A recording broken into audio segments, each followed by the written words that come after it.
Hey, what is up guys? My name is Stan, and in this video I want to talk about my experience with the ROG Strix B550-I gaming motherboard that I recently built a computer based off of this motherboard, and why you should be interested in this product.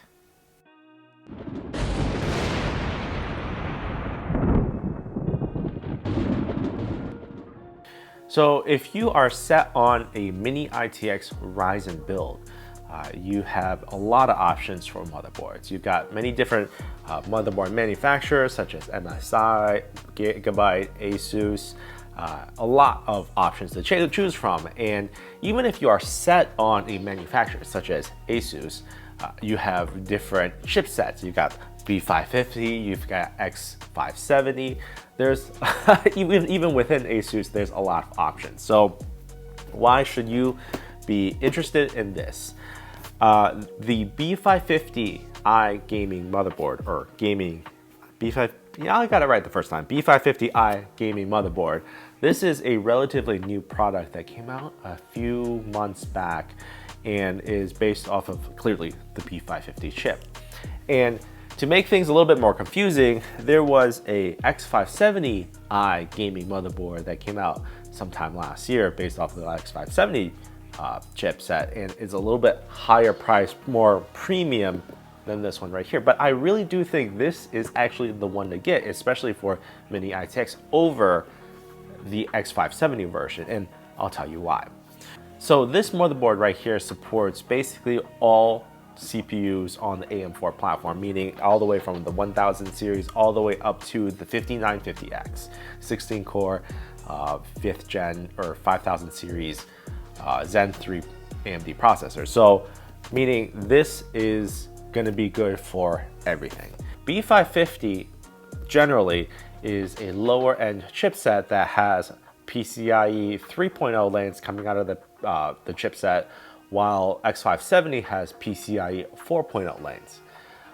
Also on B550, there's a little bit less I/O, meaning you have less USB ports, basically less everything.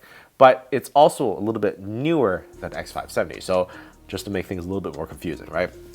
So the reason why I say B550 is the sweet spot and why you should get it for the mini ITX is because it's mini ITX, so you're going for a small form factor. You don't necessarily need all that much I/O on the back, and additionally, you don't need the PCIe 4.0 lanes on the additional PCI slots, which you're not going to have on mini ITX. So let's talk about this board right here. All right, this right here, this is the B550 ROG Strix board. Earlier this year, they came out with the Impact X570, and this is kind of the B550 version of that. It's certainly not as hardcore as the Impact, but you can see here it's very well built here. So we've got is a single slot for a PCIe 4.0, two memory slots with the AM4 socket, and beneath here you can see this is the sound, integrated sound, and it's on a riser board to get away from the electromagnetic interference from the actual board below. And right here, this is where also the M.2 sits. You can see here, this is, if you remove this part right here, which we'll do in a moment, this is where the M.2 is going to be. On the back side, you have another M.2 slot right here. And so this board can take up to two M.2, so one right here, so you can potentially run RAID if you really wanted to. You got fan headers up top, and you've got RGB strips. You also have a front panel USB. This is probably the USB 3.2 Gen 2 slot right here. 4 SATA ports. Generally, this is basically everything you need from mini ITX AM4 board, and this is got plenty of overclocking capabilities and everything. In terms of the VRM cooling, you can see there's a bunch of metal here for heatsink to cool the VRMs and everything, and you even have a active little fan here to be able to cool those VRMs. Now, My general experience with Asus motherboards with fans is that they really don't spin up unless you either manually crank them up or that you're doing some really extreme overclocking, which I'm not going to be doing, especially with the CPU that's going to be going into here. On the back side here, what we have is a single 8-pin power connector, and then you have a display port and an HDMI out. So this is for the integrated graphics. If you choose to buy a CPU with the integrated graphics, this being a 3200G, which will mean we'll be using one of these two ports. Additionally, you have, I'm actually not sure what all this is. Let's take a look. What we have is a BIOS flashback button, BIOS flashback, some 10 gigabit USB 3.1s or 3.1 Gen 2s. Most likely, either way, they're 10 gigabit, either 10 gigabit USB ports.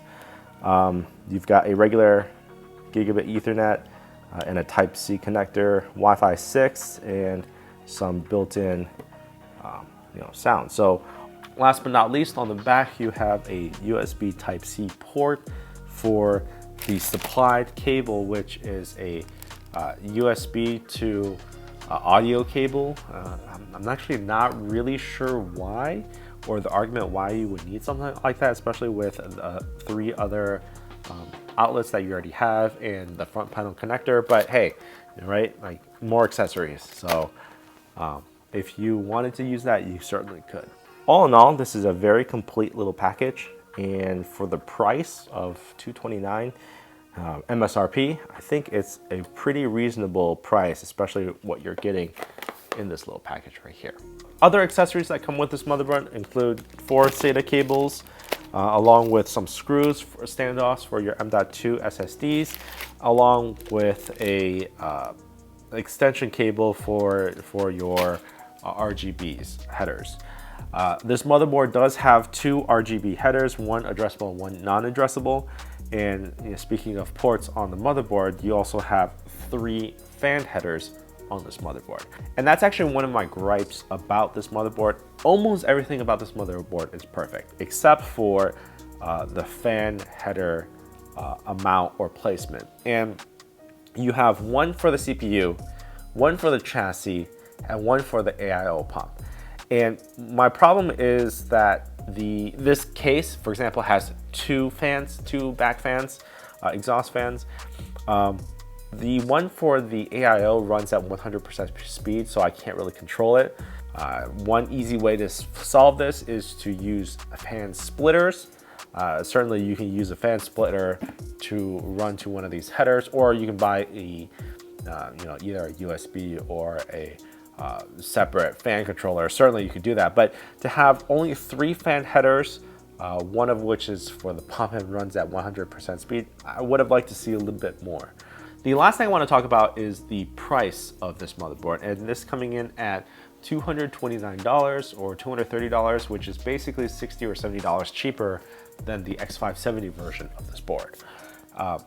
As I said previously in this video, I think X570 is kind of lost on ITX motherboards form factor, especially because you don't need that kind of I/O. You don't need the extra VRM capabilities, because the B550 VRM capabilities, the power delivery capability is plenty for even the 5950X, and especially if you're not doing extreme LN2 overclocking, for example, right?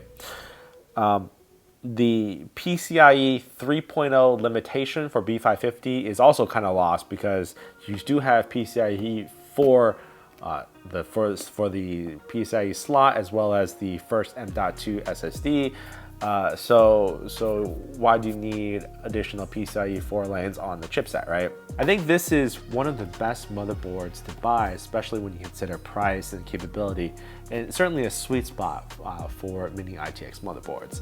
It's certainly not cheap, and it's a little bit more premium than the budget mini ITX motherboards, but you're certainly saving a lot of money compared to the very, very high-end motherboards, and you're not really losing out on much. So perhaps comment down below if you're looking at buying a mini ITX build motherboard for your build. What motherboard are you looking at, or what did you actually purchase, and what are the reasons why? Anyway, if you stayed to the end of the video, you guys are awesome. And if you want to see more tech related videos or computer builds, perhaps consider subscribing. And on your way out, if you can hit that like button, that'd be great. Anyway, my name is Stan. I'll see you guys in the next one.